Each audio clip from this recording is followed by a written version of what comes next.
Hello everyone, Ask Giri Physio Show, Season 4, Episode 8. I am your host, Giri Srinivasan, registered physiotherapist in Edmonton, Alberta. Today's topic is how to recognize an overprotective pain system. If you have one, how to recognize that. That's what we're going to talk about. We all know that pain is all about protection. Pain is a response from the brain to protect yourself from dangers. That's what brain does for you. Sometimes when you have chronic pain, when you have frequent pain episodes, that pain system, it can become overprotective. So I'm going to give you some tips how you can recognize that your pain system is just protective or overprotective. Here we go. Number one pattern you can recognize is pain shifts from one place to the other place, one side to the other side, without any explanation. One day you might wake up with some neck pain, next day it's lower back, next day it's hip, next day it's your feet, or it's your thigh. So this kind of traveling pain without any reasons and without any explanation, that is one of the factors for you to recognize your pain system is becoming overprotective. The second pattern you might identify or recognize in your body is your movements become very hard. Like it's not easy for you to move anymore. It's very stiff and for no reason. You don't have any injury, nothing, but you're so stiff in your neck, your back, your hip, your shoulder, and you feel so stiff and very, very heavy in your body. That's another pattern you can recognize. The third pattern you might recognize is muscle spasms and twitches in odd areas without any reason. Like say, oh, my calf is just spasming all night, or my back is spasming without any injury or reason. So this may not be actual muscle damage, but it's just an overprotective, like hypersensitive or hyperactive pain system.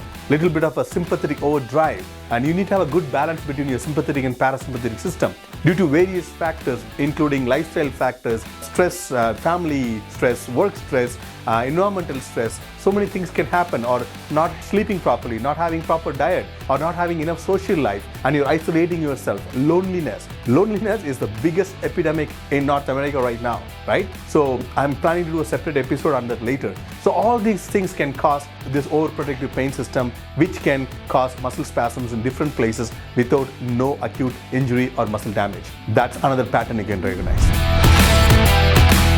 Another one is very heightened sensitivity. Maybe a small stimulus, a small loud noise. Somebody's talking loud, you get irritated. Some little bit of a brightness of light, you'll get irritated. And just exposing yourself in the sunlight, you get little down or irritated. And all those very small stimuluses which never bothered you before, it bothers you now because you're hypersensitive. A lot of heightened sensitivity. It can be a light, it can be a noise, it can be a smell.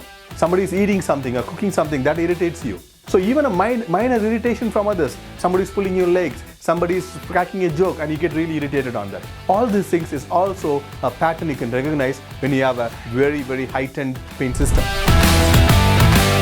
And all these things, patterns, when you identify, you know that your body is on high alert. Your sympathetic system is on overdrive. You need to calm it down, right? And also your pain also can be influenced by your thoughts. What kind of thoughts you have? How do you think about yourself and your body?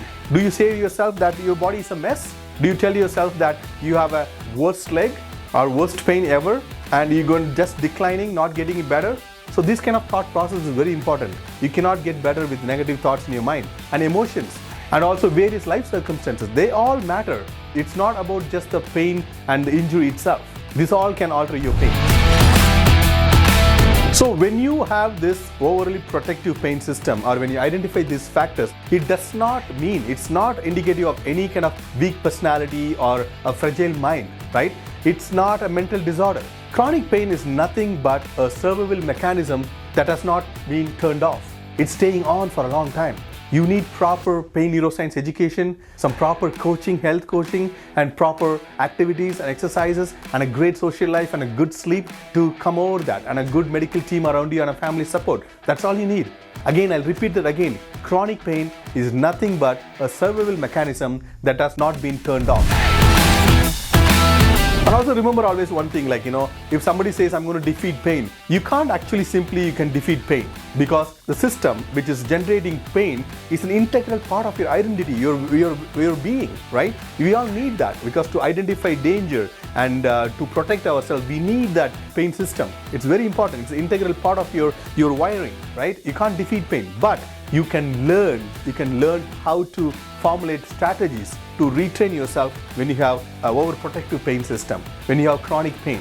You can always learn strategies to kind of retrain yourself and to be less protective. So that's all from me today, how to recognize and work with overprotective pain system. Hope this was helpful for you. If you need more information about pain neuroscience education, reach out to me. I can send you more information. All the best. Please share, subscribe our YouTube channel, and also visit the website physioshow.ca. All our episodes are archived there, so you can go watch it free and educate and empower yourself so that you can have a very enjoyable lifestyle happily with your friends and family. I wish you all happy Thanksgiving. Until the next episode, bye.